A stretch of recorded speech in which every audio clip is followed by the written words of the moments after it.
Don't touch that one, don't touch that one, don't touch that one, and definitely don't touch that one. We're talking players to avoid today.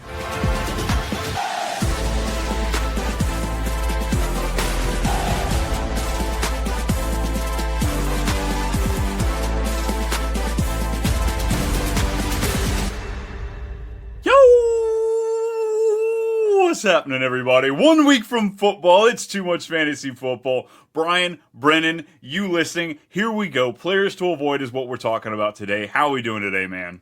You know, a draft day keeps the wife away, so. The amount of annoyed looks I'm getting, like she'll be talking and I'll be on my phone and I just look up on eye contact. She goes, "Are you drafting?" Damn Skippy, lady. Damn Skippy. Yes, we are in the thick of it, folks. If you haven't started draft season, means you're not in enough leagues, folks. We need to be drafting. We're going wild, whether it be with the home leagues, the office leagues, or just those random ones we find online because we're degenerates and we can't help ourselves. But we are here to talk about those players to stay away from, those players that aren't going to help your team, the ones that maybe they're not even bad picks, but they're just not good picks. You know, they're not inspiring that championship winning aura that we're wanting on our team. And Brennan, that's what we get from too much fantasy football, ain't that right? That's true.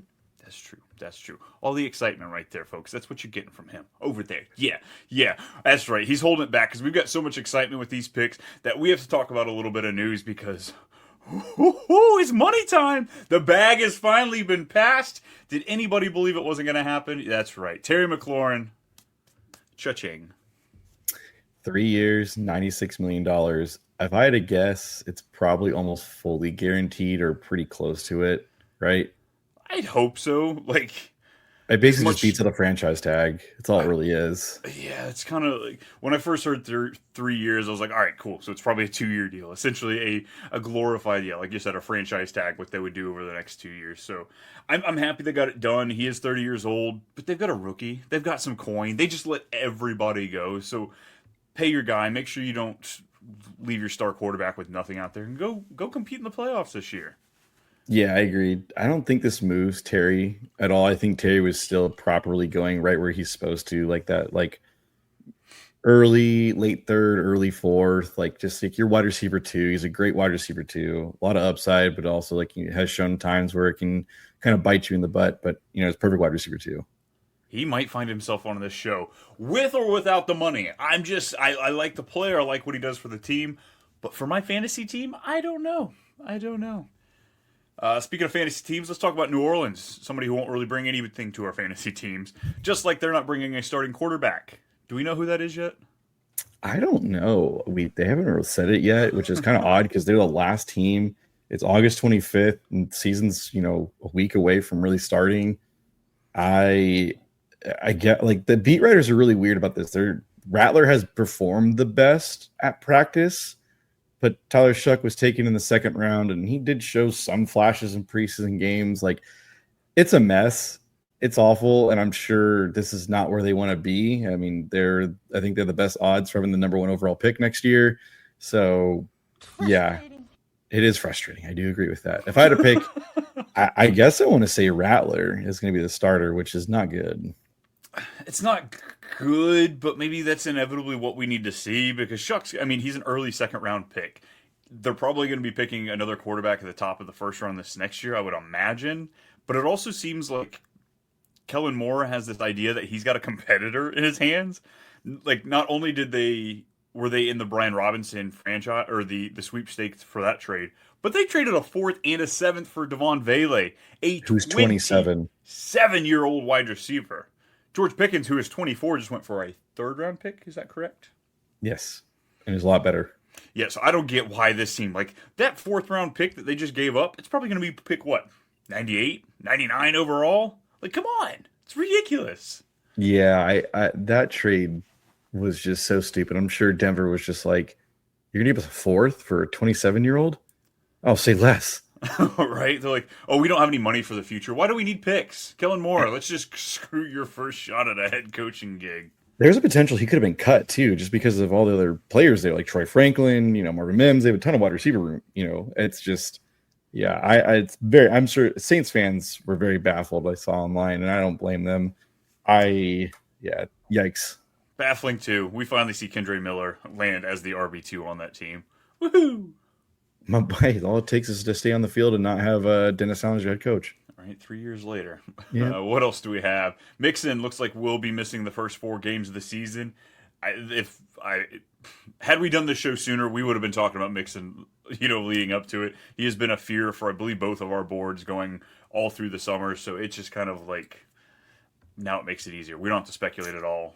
Yeah, in both my big leagues, he went 6th round, which we all were like shaking our head, like, that's early. And then this last draft, he went in the 8th, which is like, it's all right. Like, that's okay. He's on your bench. He'll sit there and he'll wait. Yeah, for sure. Yikes. Juwan Jennings, it's not looking good for the 49ers receiving room. We got Ricky! That's about it. But Juwan Jennings, going to miss in a few weeks, potentially. Yeah, I mean, San Francisco just did a bunch of things here. One, they traded for Brian Robinson. So we forgot about that. Yeah. So, that running back room is diminished because Isaac Grendo's out a lot longer now.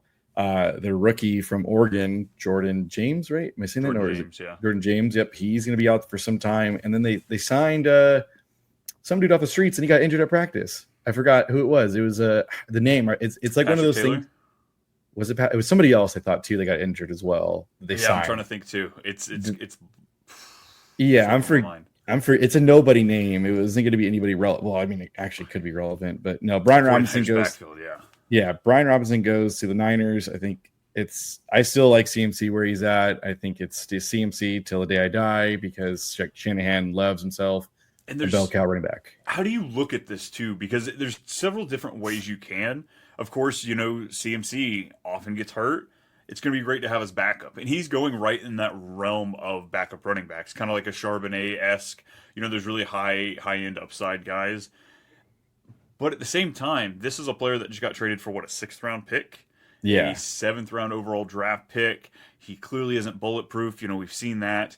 So how good is he really? His metrics last year were not great. So is this just hey, who cares? He's in the 49ers system, so if he's the starter at some point because of an injury, he's going to be worth it? Or should we be fading that idea and just maybe I don't get that backup, but I grab one of the other backups later on because it's just a revolving door? I looked at it more as like Brian Robinson can still get the tough yards. Like I think like that's where they might put him at is like the 3rd and 1, the short yardage situations, just kind of keep McCaffrey as healthy as possible. So I still like Isaac Guerrero more, just because he showed a lot more boom and he's been in the system for a little bit longer. So Brian Robinson. With Guerrero. If you didn't watch the Combine 2 years ago, Guerrero put on a show for us, folks. Yeah, so that's where I'm at with it. I still think, Brian Robinson is a name, so I think he'll still be drafted before. I just took CMC and I took Brian Robinson as well. We both did this weekend. Yeah, grab that security blanket. I just grab the security blanket. He is the one I would own for a handcuff. It's hard to own. Like another one too would be Ken Walker and Zach Charbonnet, but it's really tough to own that as well. Charbonnet might turn into a flex, a flexi pick. Something that just all of a sudden you're in a 12-team league and you're getting decent numbers out of him. A double flex play. I'm not sure where that's going to go, but I'm confident he's going to be involved and he's going to be good out there. Yeah. Let's go to the Big D. Go to Dallas. What happened to your fella out there? You're my boy, Blue! Dude, Jaden Blue, man. They're hoping he plays week 1, which obviously it's on a Thursday. It's in Philadelphia. He's their best chance, him or Phil Maffa, to be the backfield because Javonte Williams is not good. Brian will be giving me some sort of compensation for thinking otherwise. So, yeah. Yeah, either way, even if Blue is hurt and he's not out there the first couple of weeks, Javonte Williams is going to give him ample opportunities to carve out a role in that job at some point this season. Yeah, because it's him, Miles Sanders, and Phil Maffa. I think Phil Maffa and Miles Sanders are on the bubble, from my understanding. Those are the two. That would sound right. I wasn't really Phil Maffa. He didn't move the needle for me this offseason. We were looking into rookies. Yeah, so it's one of those things where hey, it could happen, but I think if he doesn't play week 1, I wasn't starting Blue week 1 in any of my leagues, maybe like a 16-team league, but yeah, I think he's one of those guys you just hold. How I view him is like Brian, cover your ears. It's like fantasy baseball, the top prospect, right? You took him a little bit late. You just got to wait and see what he does. Baseball, it's so dumb. Freaking hit the ball with a stick. Come on, it's not like Defying physics. Yes, I know. it's. Come on, there's nothing. It's no fun. Yeah. Last two teams we have got the Dolphins. Look, they were on the sweepstakes as well for Brian Robinson. We've got Achane dealing with the calf injury. Should be ready for week 1, maybe not. Those scare the bejeebers out of me. Wright just looks like he's left or wrong. The second running back there. And then also Madison out for the season. What do we got there? We've got Ollie Gordon the second. 7th round draft pick. Horrible draft capital. But this guy could have been a day 1, day 2 pick if he would have come out last year. Yeah, crazy. If he would have come out last year. Absolutely insane. Was it second year there in Ohio or Oklahoma State? Yes. Comes back, does another year, and it wasn't as hot. But this guy, complete opposite of Devon Achane. This guy's built. He's big. He will be the goal line back if it's the two of them. How much of a role does he truly carve out, not being that pass-catching back that Achane is, and that offensive line is hot garbage? Abysmal. So, yeah, I guess 10-team league, I don't think you're really considering Ollie Gordon, unless we hear more injury speculation, but 12-team. He's one of those kind of... Yeah, if he gets some touches like week 1 over Wright, which Wright might miss time, but if he gets like, I don't know, 6-7 touches, like, yeah, I'm going to throw in a little waiver wire. But like, I'll be honest with you, my big money leagues, he got taken in both. He got taken late in the last round for mine. So I couldn't even try to snag him. I've seen him go between the 8th and the 10th. Yeah, he is coming off the board. Right. Now, these 2 leagues that I'm in, they're more, we'll go quote unquote expert leagues. These are degenerates, people that know more than everybody else kind of people. So, we start pulling the trigger more than we should. I've seen Krosky Merritt go way earlier than he should as well. So I wouldn't quite pull the trigger that early. He's not a high-end handcuff for me, but there's possibilities. Kid's talented. Yeah, so he's a wait and see for me. Finally, let's go to Denver. Let's talk about a wait and see. That's Harvey. Clearly, he is going to wait and see how good he is because Dobbins will be the starter in Denver. Harvey's the backup. Obviously, they're both going to be involved. That's how Sean Payton works. So, is that really a bad thing that he's not the starter? I mean, I think people are still taking Harvey before Dobbins because just the pure upside. Like, we've seen Dobbins, and it was good for the Chargers for a good amount of weeks. I mean, then he can't handle a full, bell cow type of role.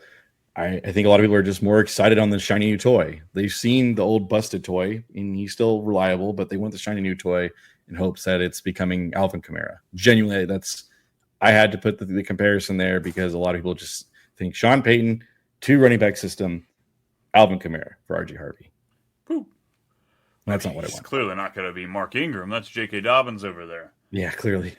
I think the big thing for me will be platform. Unfortunately, I don't play much on ESPN where he's going 7-12.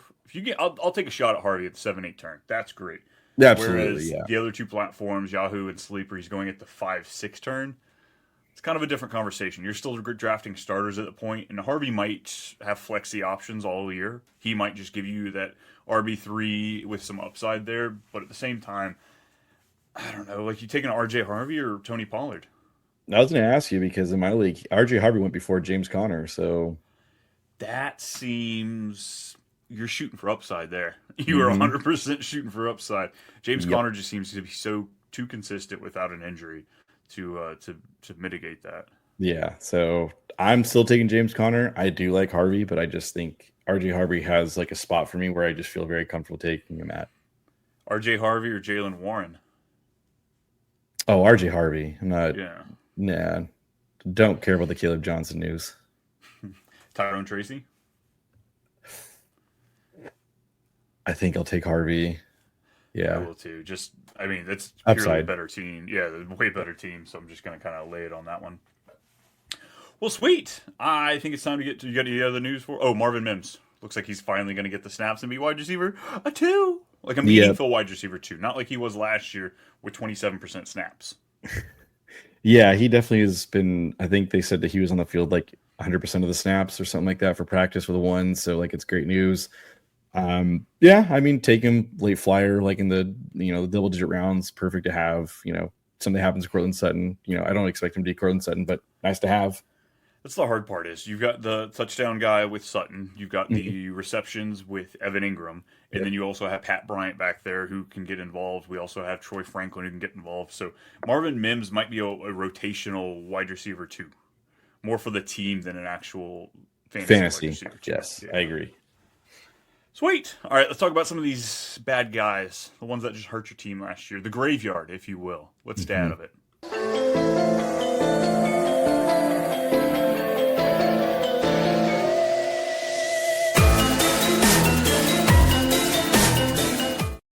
Yeah, that's right. It's Fantasy Avoid. We're staying away from some of these players. Brennen and I both have about five-ish players we're going to throw out here. Ones that we just have not been taking in fantasy drafts, whether it be because I think they're going to be a complete dud or because their draft cost just isn't good. Let's dive into the first, though. Who do you have for us? Let's just do the first one that we both like it was low hanging fruit and talk about together because we both were just like, yeah, it's clear as day, obvious. It's James Cook. Um, for me, like why James Cook? Obviously, it's great he got the extension. I was, where he was going, 16 touchdowns, 2 to 16 that was his career. Like, uh, there's guys. I view James Conner. We were just talking about James Conner James Conner, James Cook, James James. I, I think it's bold to say I would take James Conner over James Cook. It might be a little, Rich. yes, but I don't have a problem with it. Depending on what's sitting in front of you, I don't hate it. There's probably going to be some other guys I'd like in between those two, but if I have to pick between those two, I might pick James Conner. Yeah, like on sleeper right now, he's James Cook's going ahead of Amari Hampton, No, Brees Hall, yeah, Alvin Kamara, Kenneth Walker, no. Chuba, and then like Travion. Yeah, I James Cook to me, I think there's more upside with other guys. I guess you can say his role is safe with Josh Allen and everything else like that. I just think with the OC, he's very much shown that he's willing to work in other running backs too. Can he have a better season than he did last year? So the last 2 years, 1,000 yards rushing, 1,100 yards rushing. But then last year we did that with the 16 touchdowns, 32 receptions. I don't know if it. Granted, it garners a fantasy 8 finish. That's good. That's awesome. I don't see him finishing much higher than that. 250 yards through the air. It's not bad, but Nope. I don't see him being a 14, 1,500 yard guy. And No. 16 touchdowns, I would never bet ever that he would get over 15 again. You know?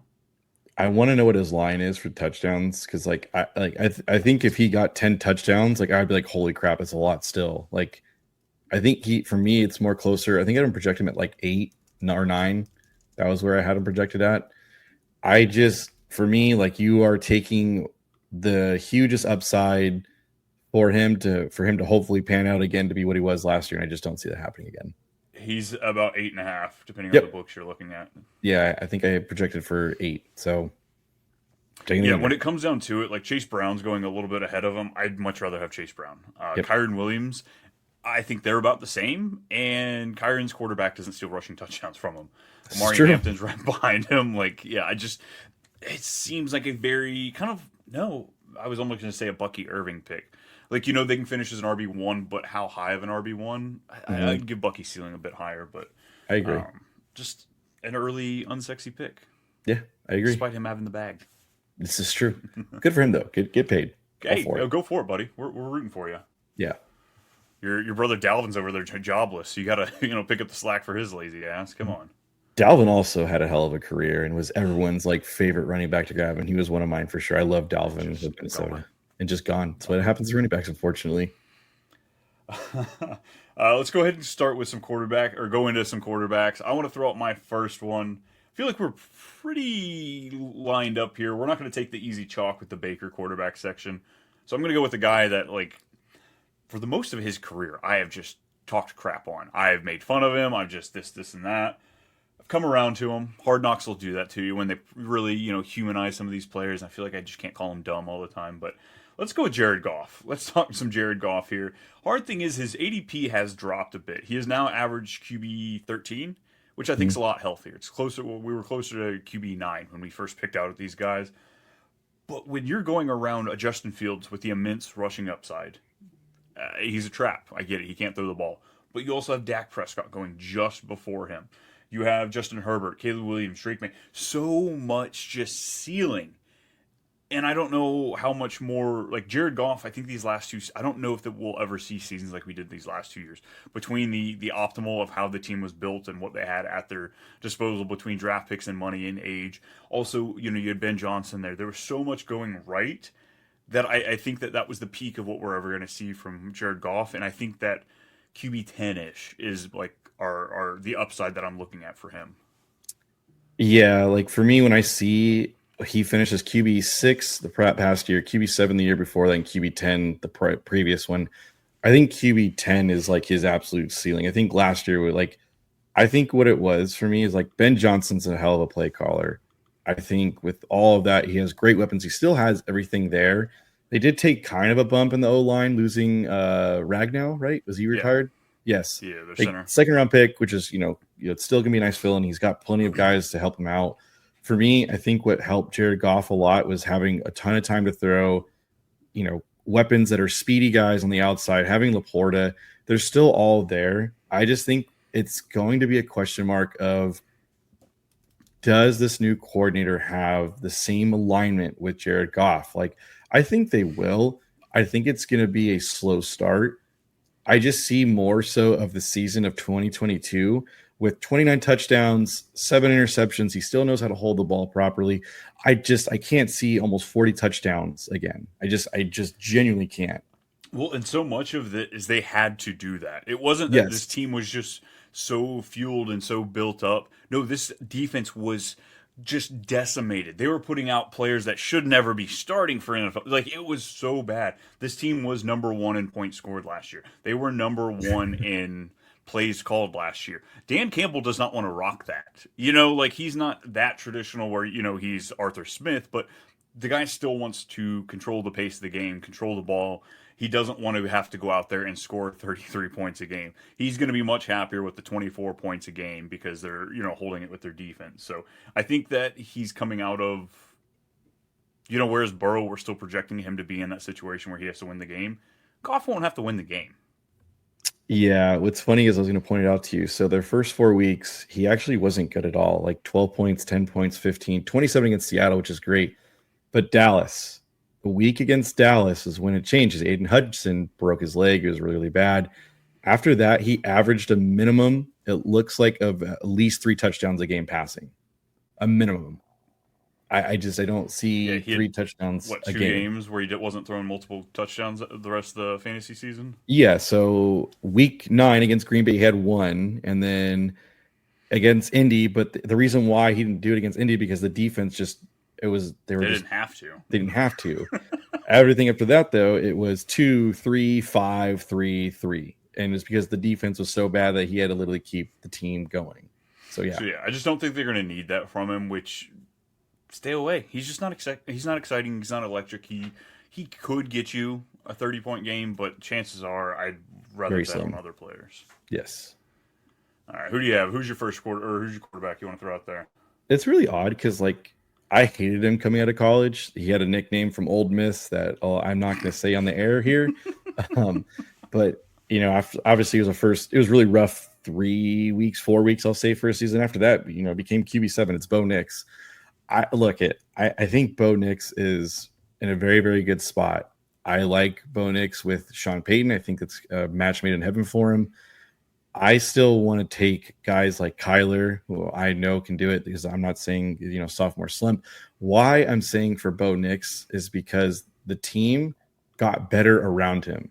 He's going to start doing less. Like we just talked about with Jared Goff. This team they got the safety Hufanga from San Francisco, who's a really good safety. Plays at an all-pro level. And then they got Greenlaw, the linebacker, who plays at an all-pro level. They already had the most sacks last year. They kept all the same guys. Drafted another corner in the first round. Drafted another lockdown premier quarter in, what's his name, from Texas. Why am I drawing a blank? Cornerback Ian. Yeah. So now they have offense on this show, okay? Jade Barron. It's Barron. Thank you. I know. So now they have him. They have a really good secondary. They have a great front seven. A lot of people are taking Denver with the first pick for first defense off the board because it's just going to be a set and hold. Don't worry about it. They have I just think Bo Nix is going to do a lot less. And now I'm not saying he's not going to be a bad quarterback. You're just not going to get these like boom games where it's going to be shootouts. This defense is going to keep them in the game. Yeah, I don't think there's going to be games that are going to require him to put the team on his back. Yes. Every now and then, for the most part, he was getting 35, 25, 47, 36 yards, 23, 25, 31. It's a great floor. It's a great floor. Yes. And if he could still give you that, I just don't think that he's going to have, to finish out the year, he had 3 touchdowns, 2, 3, 4, multiple 4-touchdown games. I just don't know if they're going to need that from him. If this team is absolutely dominant on the defensive end, he throws a touchdown, maybe 180 yards, and then the running backs do the rest. That's all they need from him. So it may just not be as consistent. He may finish as QB8, right around where you draft him. But just like Kyler finished QB10 last year, you were not happy with Kyler. You weren't happy because it was just so inconsistent. Yeah, maybe there was enough spikes in there to keep that overall that height up there with the rushing average. But yeah, you weren't exactly thrilled with it. And when I've got guys going just behind that in key pieces that you could be drafting. I think the funniest part though too is, so you look at his ADP. He's going in the 6th round on Yahoo, 7th on ESPN, 8th on Sleeper, and then 9th on Underdog. Different platform there with Underdog, but you kind of see the sharpness with some of those platforms in the player. And I think that's where it makes more sense in the Sleeper Underdog routes than the other ones. Yes, I agree. Cool. What else you got for Bo? That's all I really have for Bo. Let's talk about your next guy because it's a little controversial in my opinion. A little spicy. But look, folks, we're trying not to give you the same episode everybody else is giving you here. So let's open up the conversation, and let's also open up our minds a little bit before you start hitting me in the comments there. I hear you listening. There's my tinfoil hat, too. Let's go ahead and get it. Yeah, because this one needs it for this one. All right, so Ashton Genty. Yes, we're going to talk about him on the Avoids episode. Maybe we should put the Kevlar vest on, too. Get ready for this. So right now we got Bijan, Saquon, Gibbs, CMC, Henry, and then Genty going. Now, I'm not saying he can't finish up there, but the chances of him finishing above 6 are a lot lower than him finishing at or below 6. Now, the hard part is for me, Devon Achane is going just below him, and he's a little banged up. If we didn't have this calf injury, this would be the dumbest move I could see is taking Genty over Achane. I just feel like Achane's going to absolutely feast. I've got Chase Brown ranked above these guys as well. Josh Jacobs and Jonathan Taylor feel just as safe as Genty. It's the culmination of everything. This team isn't great. We're hoping it's good because Pete Carroll's coming to town. The defense has some decent pieces on it. We're hoping the offensive line can be well, but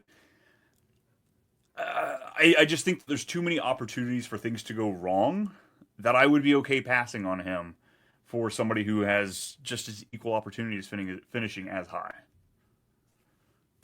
Yeah, I like the other side of this argument, but when I watched him play against San Francisco in the preseason game, and typically rookies have a welcome to the league moment. Yeah, he gave it to a veteran. He didn't have a welcome to the league moment. The veteran did when he stiff-armed a grown man into the ground and just proceeded to run over more people. I get it. It's preseason, but that's all I have to go off of. And because usually people are a little leery about, yardage and everything else like that. But man, that's got to be expected. The guy's like 6 foot tall. Of course he's going to be. No, he's 5'8". Yes. He's 5'8". He is 200 pounds. Yeah. He's a thick boy, but yes. He is not big by Derrick Henry standards. So I guess all I'm saying is here, maybe it's not necessarily a bad pick. I just don't think it's a great pick. I think that you could make equal picks that have less gamble in it. Hey, we shoot for the stars. We go aim for win. In fantasy football, you go for first. Or second or third if there's a payout there, depending on your structure. But for the most part, you're going for first. And I just think that if you're trying to get away, he is literally going at 112 on all 3 platforms. So that's kind of funny. Yeah, I mean, that's about where he should go. Like, you are taking him, in my opinion, at his ceiling. But I also think he's going to produce at that level. I think he's going to be a steady Eddie guy. I don't know if he's going to be everyone thought Bijan would be the 101, coming shortly, but he's pretty close to it. I mean, he's got the role. I think Ashton Genty next year will be where Bijan is, and we don't know what the running back skill will be. I guess this is where I can bring you in for this question then. What are the percentage chances that Omarion Hampton finishes within 2 spots of Ashton Genty? Oh man, had the Slater news not happened, it'd have been pretty close. But I think with the O-line shift from the Chargers, like I think it's a lot different. I think Genty, because I still think at the end of the day, like Omarion Hampton's gonna be on the field by like week 5 or 6, because I don't know what the hell's going on with Najee Harris. I think he'll be at the clips of like 75% of the snaps. I think it'll be close. So I see there being a higher chance of Hampton being in the top 10 than Genty being in the top 5. I can agree to that statement. When you're getting them, like one's going as RB6 and one's going at RB14. That's not true. That's not true. I just did 3 drafts this week, and Omarion Hampton did not go RB14. Okay, on average, his ADP sounds good. I would love to be in a league where Omarion Hampton goes RB14. Please invite me to these leagues because I will join them, and he will not go RB14. Hey, as of the data I'm pulling here from the 3 ADP sites, he is on average going as RB14. He's going behind James Cook, Kyron, Chase Brown, Bucky, Jonathan Taylor, Josh Jacobs, and then your big 7. So sounds good. I'm just saying, if this is what's laid out in front of me, I'd rather take Hampton than Genty at the price. I saw Bigfoot outside my house too. So hey, look, when Javonte Williams absolutely shuts you down and shuts you up, man, I am going to get full range on what I can say on this show. That's fine. But it's not going to happen. I'm not going to worry about it. It's too much. It's too much. Yeah. It's too much. Yes. What you got? Who's your next guy? My next guy is someone who I like coming out of college. I thought he did great for his rookie year, and now with the news of Rashee Rice, the ADP has kind of changed a little bit too, because he's starting to go a little bit ahead. It's Xavier Worthy. He is, in my opinion, he is going to be the most up and down wide receiver 2 you will ever own. And in my opinion, I just think it's going to be so difficult to properly think that he's going to be consistent with Rashee Rice. Because let's call it what it is. Rashee Rice is going to play the first 4 games. He's going to miss the next 6, and he's going to come back for the playoffs. And Xavier Worthy might look good from weeks 5 to 11 or 12. And then when Rashee Rice comes back, he's going to have a diminished role. You're going to be basically hoping for, let me look up a stat game that I think is pretty comparable to what I think it's going to be. Now, it's pretty silly. I would say it's going to be similar towards this Buffalo game where he had 4 catches for 61 yards and he had a touchdown. You're really hoping for a touchdown. But he is pretty consistent from what I saw from week 12 to week 15. 4 for 46, 5 for 54, 5 for 54, 6 for 46. I think that's what he is for the Chiefs. And they like that. They want him to be that because Rashee Rice is the guy they like a lot more. I just think you are drafting him because of this whole Rashee Rice debacle in hopes that he's going to perform as this wide receiver 2 and be the next Tyreek Hill. And I just don't think that's the case for him. I don't like his ADP. I avoid him at all costs. I think the big reason I'd want to draft him is if I'm buying into that narrative of that touchdown, the one touchdown they scored in the Super Bowl, the one deep one that they got from Worthy when he got him through the back. That's all. Yeah, the one where they're down by 28 points. Yeah, that's what I mean. Like it was bad, but like that's what I miss from Patrick Mahomes. Yes, and I am so hard struck on where I have him ranked. I want to have him closer to QB6 than I do. And I've heard so many people lay out why this is going to be the year we bounce back. Matt Nagy's still there. Matt Nagy's been screwing us for a couple of years now. So I don't know how bought in I am to it. But if you believe that, if you are in that Chiefs stack or somewhere with that, that's where I could see you going for it. Because he is going with Cortland Sutton, Devonta Smith, Jameson Williams, Zay Flowers. Oh, guys, I like more. I'd take him over Zay Flowers. Sure. George Pickens or Xavier Worthy. He's later. Depending on the build. I could take them both depending on the build. Okay. Uh, Jalen Waddle or Xavier Worthy. Oh, Jalen Waddle. But hey, I'm about to make an argument where I've already talked about possibly having Jalen Waddle in my top 20 for wide receivers. So Okay, uh, sure. that Calvin one's. Ridley.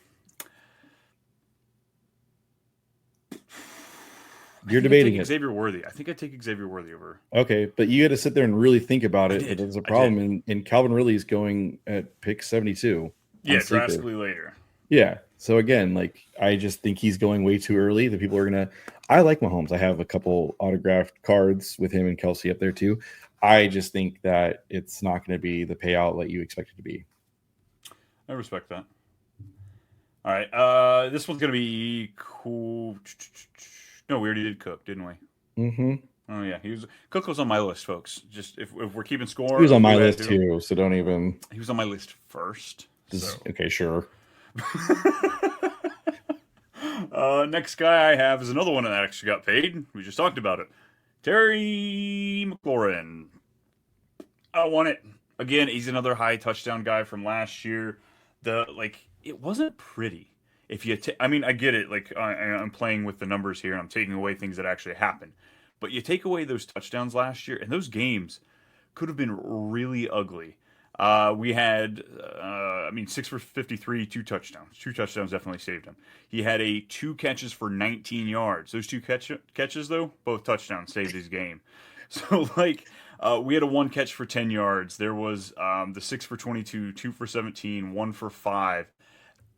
It's just so out of character for him to have, 13 touchdowns before that, 4, 5, 5, 4. Granted, he had quarterback. So I'll give you that argument there. But if you take those away, those aren't a sticky stat. It's something that's very volatile when it comes down to it. And probably the biggest piece that we can add onto this, yes, he's been paid, but guys who traditionally hold out through the preseason, they miss a lot of that action. They're not getting their bodies up to that acclimation. The chances of an injury are raised up, whether it be a severe one or just some sort of soft tissue, something or other, just because they're going into full game speed not ready. So Terry McLaurin's just not something I'm clicking.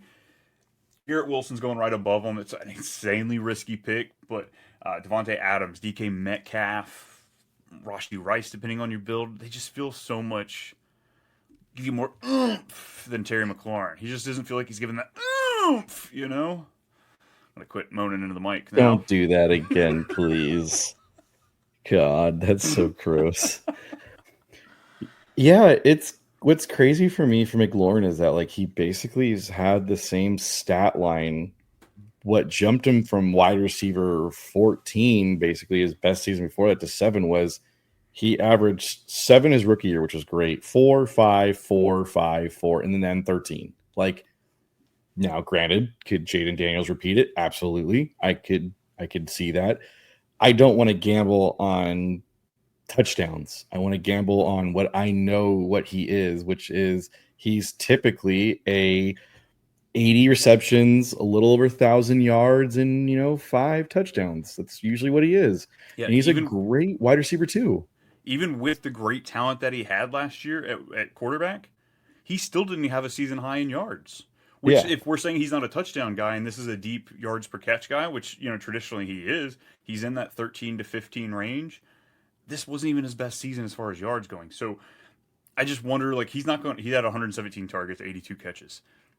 What do you think his best is? What, 90 catches maybe? Like, Debo is going to absorb targets. Not going to be near as deep, but like he fits really well in the Cliff Kingsbury system. Just dump offs behind the line of screen, easy little stuff there. So I just don't see it working for McLaurin to really be able to, like, without major injury. I don't think he could ever finish in the top 5.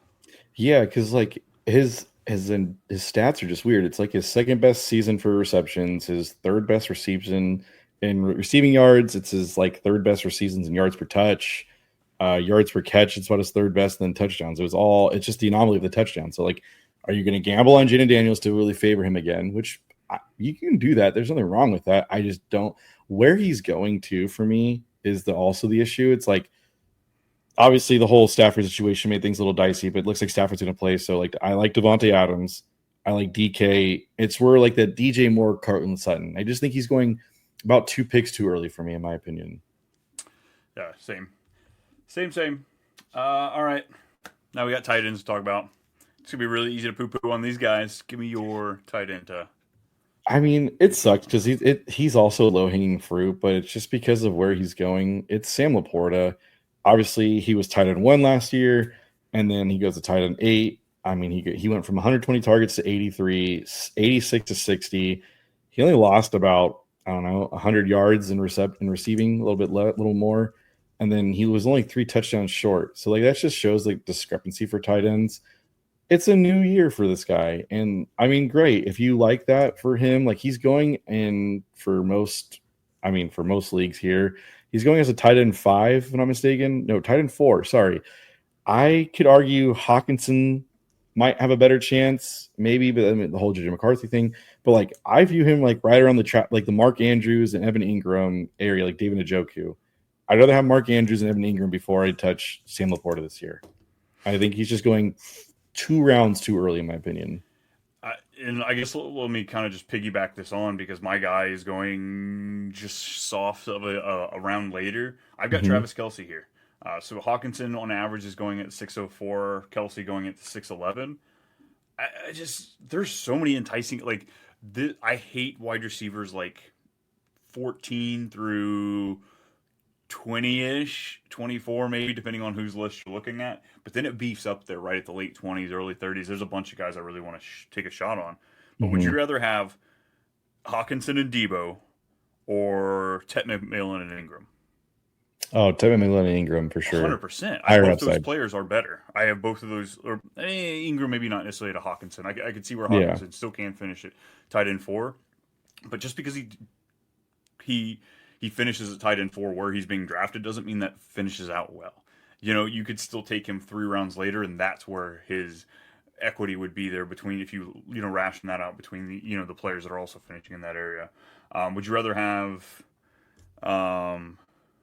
Hawkinson and I mean let's go Hawkinson and well he's hurt and Jaden Reed or Tyler Warren and Ted McMillan?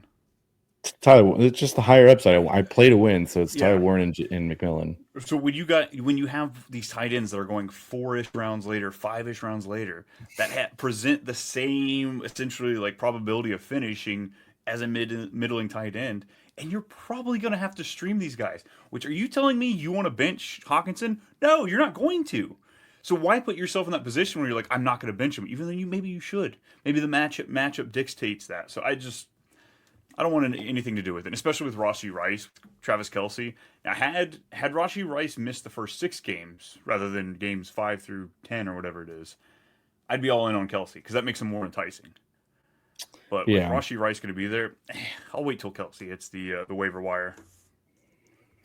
Yep, I'm right there with you. Dope. What else we got?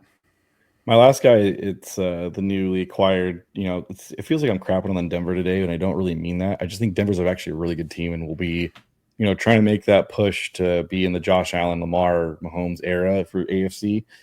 It's RJ Harvey, and RJ Harvey's in a great spot. He's with a guy who loves using his running backs, but he also likes using 2 running backs.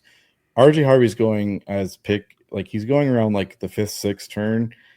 And he's the second running back. I mean, granted, you're expecting, obviously, him to outbeat J.K. Dobbins, but J.K. Dobbins right now is RB1, and he's going on 103, which is 9th, 10th round, right? For most part? Yeah. Yes. I just rather have a guy that I think is going to get steady Eddie roll. And RG Harvey could have a steady Eddie roll, but I don't know if he's going to out-snap him by like 70-30. I mean, you're going to basically hope that his touches are just immaculate, that he's just getting, reception for 10 yards each time he touches the ball. Or when he gets the attempts, going in between the tough tackles, he's going to, break one off every single time. I think they're going to be a split 50-50, to be honest with you. And I just don't. And then maybe it might be a little bit biased for me. I just did 3 drafts this weekend. He went in the 4th round every single time. One by a Broncos fan. The others were by normal people who just like his ceiling. It's just a little leery for me. The hardest part with this is I completely agree with you. I mean, J.K. Dobbins obviously is the better value there, but my biggest thing is if he continues to go here in the 4th, maybe 5th round in some drafts, I don't think I'll get a piece of him because if I don't draft him, people will have spent so much on him, and there's going to be so much in that hype question mark of like what if That who's going to trade? Like, I just don't see anybody trading him for a reasonable price with all of that baked in. So I guess it saddens me that if I don't spend up on him here in the draft, the chances of me getting to really play with Harvey this year are kind of slim to none. Yeah. But maybe that's okay. Maybe J.K. Dobbins comes back with his, what he had, 9 touchdowns, 900 yards last year? Yeah, maybe go to ESPN and draft him, and I'll feel better. Yeah, buddy. Why? I wish Sleeper had a setting where I can turn on ESPN ADP. I would do that in 100% of my leagues if I freaking could. All right, folks, we got to shut it down. We got to get out of here. We've got more episodes to bring you. Look for all the madness here, whether it's on the Fantasy Football Advice Network YouTube page or on our channel, the Too Much Fantasy Football page, where we have a little bit more explicit stuff, all of the extra stuff and the things we can't fit here. If you're looking for more of me, it's at @too_much_Brian on Reddit. Nope, on X. Holy crap, on X, at Too Much Brian. Everywhere else, including Reddit and all those fun things. Check out the podcast on Apple, Spotify, all those great things. Give us reviews. Brennan, what you got for us? I'm on X at Too Much BMulk, and that's where I just stay at. I stay off of social media everywhere else, basically, and I just lurk.